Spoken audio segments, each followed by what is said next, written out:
Okay, picture this. What if you could move a robotic arm just by thinking about it? Or type out a whole sentence on a screen without ever laying a finger on a keyboard? I know, it sounds like something pulled straight from a sci-fi movie, but this technology is very, very real, and it's already changing what it even means to be human.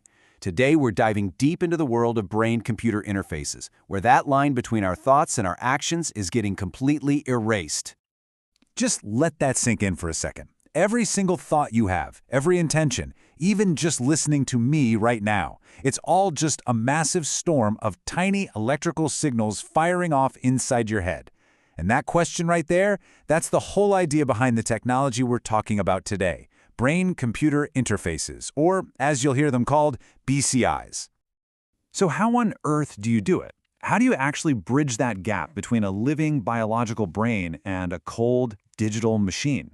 I mean, it sounds impossibly complex, right? But the core idea is actually pretty straightforward when you break it down. At its core, you can think of a BCI as a universal translator. It's basically a pathway that listens in on all that electrical chatter happening between your brain cells, your neurons, and then translates that unique language into commands that a computer can actually understand and, do something with. The whole thing really boils down to three main steps. First, the system reads the raw electrical buzz from the brain. Second, some really sophisticated software sifts through all that noise and converts it into a clean, clear digital signal. And finally, that signal is used to control something in the real world. That could be anything from a cursor on a screen, to a robotic arm, to a device that helps someone speak. And here is the part that is just absolutely revolutionary. This entire process completely bypasses your body's normal wiring. You don't need your nerves to fire signals to your muscles. You don't need your muscles to actually contract and move. All it takes is the pure intention to do something. Just the thought. Now, this isn't just some cool, futuristic concept for the sake of technology. It's a tool that is already performing what can only be described as modern-day miracles.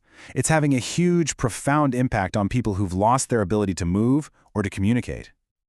Right now, as we speak, we have patients with paralysis who are typing out emails just by thinking about the words. We have stroke survivors who are regaining the ability to grasp things by controlling a robotic hand as if it was their very own. And people with locked-in syndrome, they're able to speak again for the first time in years through a computer. This tech is giving back independence and human connection in ways that, honestly, we used to just dream about.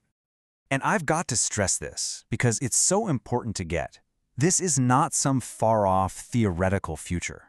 These breakthroughs are happening in labs and clinics all over the world right now. This is today, and it's fundamentally changing people's lives. But, and this is where the story gets really mind-bending, it's not just about the brain controlling a machine.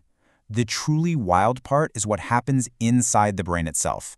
It's how the brain starts to think about that machine. You see, we'd naturally assume that a BCI is just another tool, right? Like learning to use a mouse or a keyboard. But the neurological reality is so much weirder and more profound. The brain doesn't see that robotic arm as an external object. Over time, it starts to treat it as a brand new part of the body. This incredible ability is called neuroplasticity. The brain can literally rewire itself. It forms new connections and incorporates the machine into its own internal map of the body. So for the person using it, that cursor starts to feel like an extension of their own finger. That robotic arm starts to feel real, like it's a part of them. The brain literally adopts the machine. Okay, as with any technology this powerful, creating a direct line into the human brain opens up a total Pandora's box of ethical and security problems. The potential for good is obviously immense, but the potential for misuse is, well, it's equally staggering. Let's just ask the obvious question first.